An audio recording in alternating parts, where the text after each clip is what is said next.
అర్రెర్రే! ఒక్కసారి ఈ చిట్టి రామలక పండ్ల కూర తిన్నారనుకోండి, మళ్ళీ మళ్ళీ మీ ఇంట్లో వాళ్ళు మిమ్మల్ని ఇదే కూర వండమని అడుగుతారు. కూర ఎంత మంచిగుంటదంటే పుల్ల పుల్లగా, నోటికి కారంగా, టేస్ట్ అయితే అద్దిరిపోతుందండి. ఒక్కసారి నేను చెప్పినట్టుగా ట్రై చేయండి.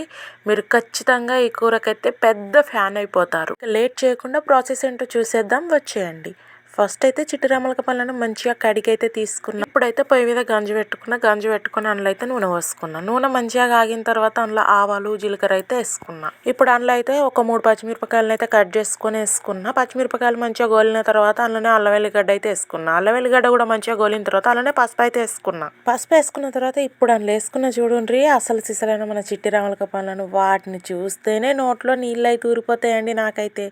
అవి వేసుకొని అందులోనే కొంచెం ఉప్పు వేసుకొని మంచిగా మగ్గనిచ్చిన. ఆ రామలక పళ్ళు మంచిగా మగ్గిన తర్వాత అందులో మనకు సరిపడా కారం అయితే వేసుకున్నా. కారం వేసుకొని కొంచెం కలుపుకున్న తర్వాత నేనైతే అందులో నీళ్ళు పోసుకున్నా.